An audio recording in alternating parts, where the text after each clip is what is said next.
She didn't know I was coming. She'd left her water bottle on the kitchen counter that morning, rushing to the gym. I thought I'd be thoughtful.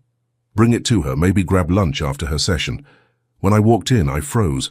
She was on the mat, her trainer standing close behind her, hands on her waist. Then sliding lower, she laughed. The kind of laugh you only hear when someone forgets they're being watched. I stood there for a few seconds, long enough for both of them to notice. Then I asked calmly, "So, this is how stretching works now?" She turned, eyes flashing with annoyance instead of guilt. "He's just helping me stretch. If you're that jealous, then go home." Then she turned back, laughing again like I wasn't even there. I didn't argue. I didn't reply or say another word. I set the bottle down by her bag, nodded once and walked away. That night she texted, "I'm staying at a friend's place. Don't wait up." I didn't reply. Instead, I packed her clothes into 2 neat boxes and left them by the door. The next morning, the doorbell wouldn't stop ringing. I thought it was her. It wasn't. It was someone I never expected to see. We'd been together for a little over a year when we decided to move in. At first, it was good. She liked noise, music, friends dropping by, cooking with the TV on. I liked quiet mornings, coffee, peace. Somehow we made it work. She used to say I was too calm. I thought that was a compliment. Turns out she meant boring. Things started changing when she joined that new gym across town. She said she wanted to feel more confident. Fine by me, I supported it. The first few weeks she was full of energy, telling me about her workouts, the trainer, how sore she was. Normal stuff. Then she stopped talking about it. Started going more often. Started coming home later.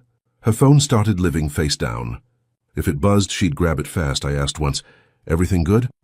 She said me, "Yeah, why?" I said, "You've been out a lot lately." She rolled her eyes. "Don't start. I'm not doing anything wrong." I dropped it. I didn't want to be the jealous boyfriend. I figured if something was really off, it'd show itself eventually. A few days later, I saw her getting ready for the gym. Perfume, lipstick, tight leggings. I joked, "You going to work out or on a date?" She laughed. "You're ridiculous." After that, she got colder. Barely talked to me when she came home. Would sit on the couch scrolling her phone while I tried to talk about my day. Sometimes she'd laugh at a text, hide her screen and say, "Just a meme." I stayed silent, just walked away.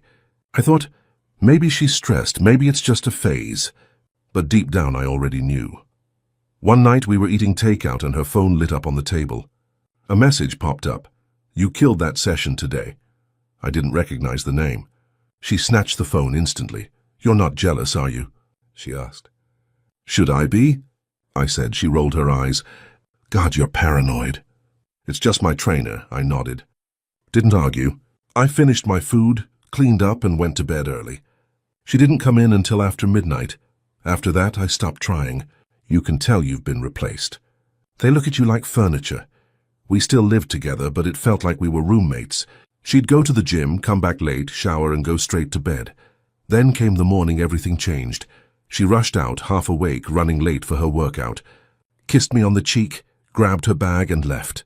5 minutes later, I saw her water bottle still on the counter. At first I thought she'll realize and come back for it. But then I thought, why not just bring it to her? I wasn't doing anything urgent that morning. And honestly, I wanted to surprise her. Show up, hand it over, maybe grab lunch after. Normal couple stuff. So I grabbed my keys, took the bottle and drove to her gym. Didn't call, didn't text. Just thought it'd be a nice gesture.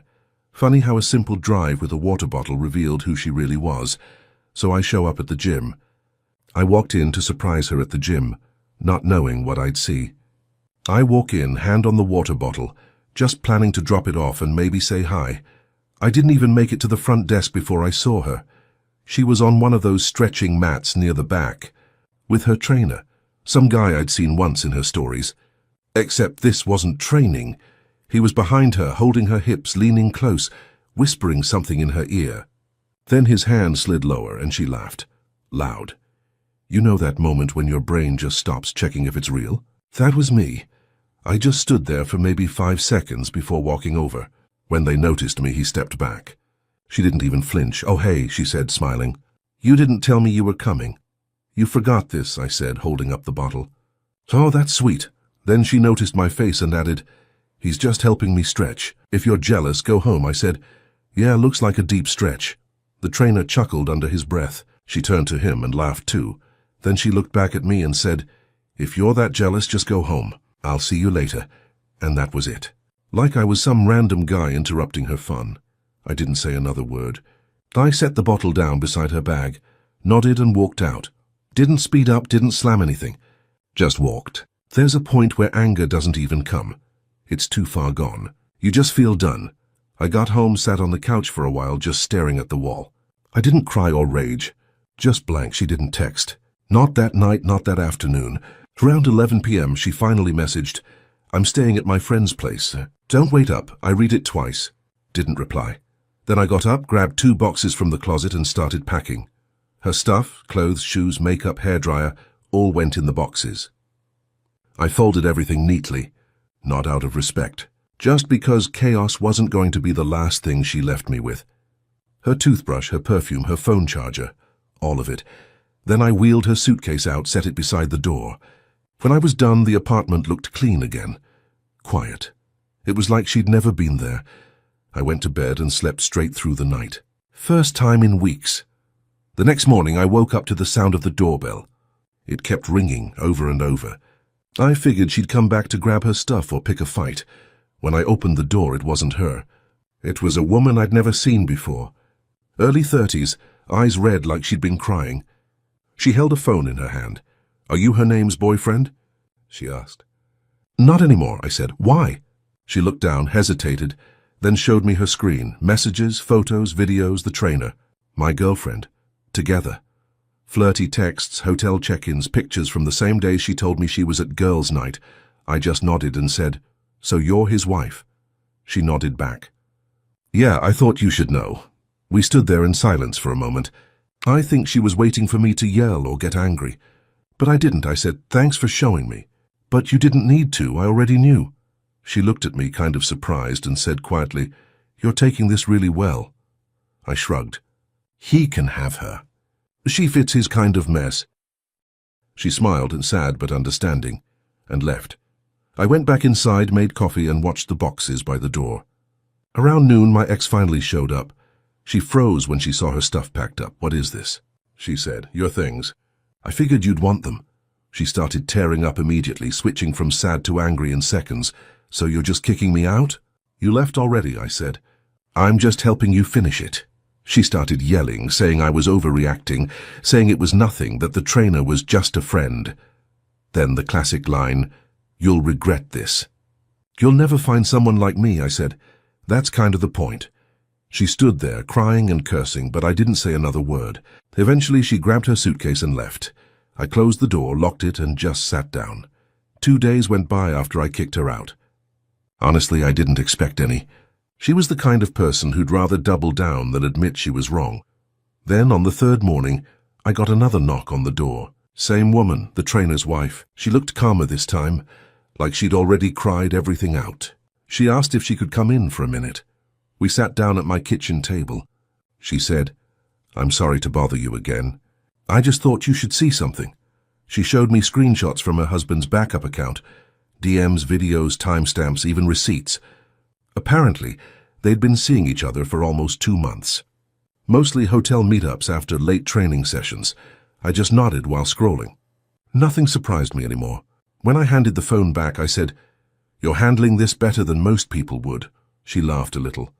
"No, I'm just tired." I was hoping it wasn't true. Guess now we both know what we were living with. We talked for maybe 15 minutes. No anger. Just 2 people comparing notes on how badly we got played. Before she left, she said, "I'm going to confront him at the gym later. You're welcome to come if you want." I told her, "No need. I've already said my goodbye." Later that afternoon, I got a text from my ex. "Can we talk?" I ignored it. 5 minutes later, another one came in. "Please, just 5 minutes," I didn't reply. An hour later, pounding on the door. I opened it, and there she was.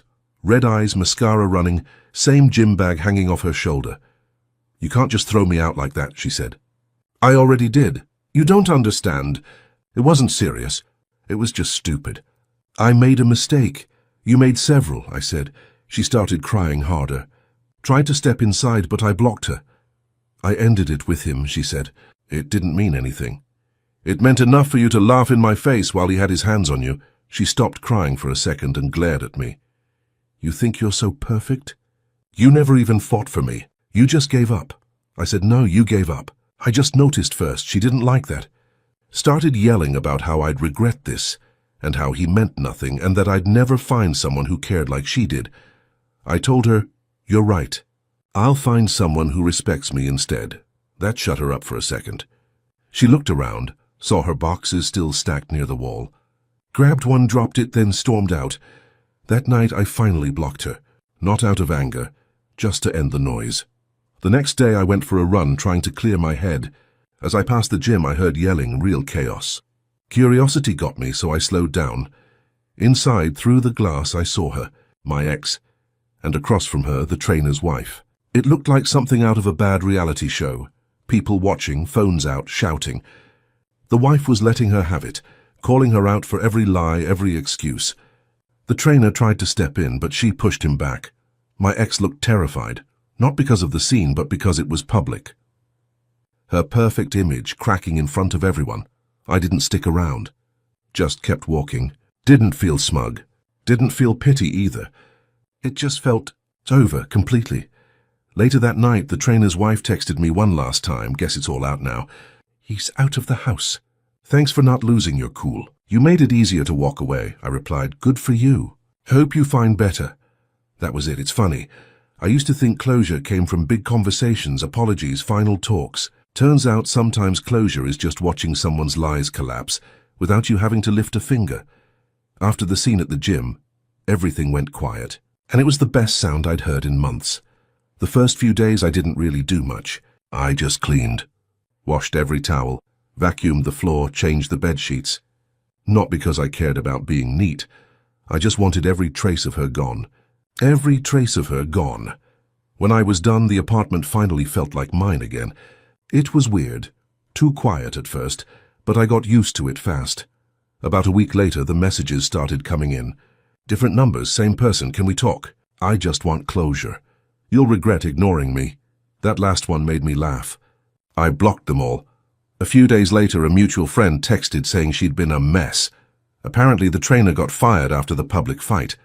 His wife left him for good, and the gym tried to sweep it all under the rug. My ex went off social media for a while, then came back posting quotes about growth and healing. You know the type. I didn't feel sorry for her. I didn't feel angry either. It's like she belonged to a past version of me, someone who would have chased answers. Now I just wanted peace. I switched gyms, smaller, quieter, just people who actually trained. It felt good to sweat without thinking. One weekend, the gym hosted a small charity run. I went mostly to get out of the apartment. That's where I met Emily, a friend of the owner. She wasn't trying to impress anyone. Wore a hoodie, no makeup, hair in a bun. We ended up talking about random stuff, bad coffee, traffic, the weather. After the run, she said, "You look like someone who's been through it." I laughed. "Something like that," she said. "Good. People who've been through it don't waste time pretending." We added each other on Instagram and grabbed coffee the next day. It wasn't love at first sight or anything dramatic. Just comfortable, real. For the first time in a while, I could talk without feeling like I had to prove anything. A couple weeks later, I got an email from my ex. Subject line, "Please read." I hesitated, then opened it. It was long. Half apology, half excuse. She said she'd been confused, that the trainer manipulated her, that she missed what we had. She said she hoped one day I'd understand. I read it once. Didn't reply. Just deleted it. That was the moment I realized it was really over. Not because she stopped caring, but because I stopped needing closure. A month passed. Life became normal again. I'd wake up early, make breakfast, go to work, text Emily, hit the gym, come home. One evening I drove past the old gym. The sign was down. Place had shut for renovations. Fitting, right? The scene of the crime officially closed. I sat at a red light outside, smiled to myself and thought, guess that chapter's really done. People think closure comes when someone apologizes. It doesn't. It comes when you finally stop caring about their apology. Now, months later, I can honestly say I don't hate her. I don't even think she's a terrible person. She's just the kind of person who confuses attention with love. And I was dumb enough to think I could fix that. If she ever finds happiness, good for her. But for me, peace looks like coming home to silence and not feeling lonely anymore. And that's enough.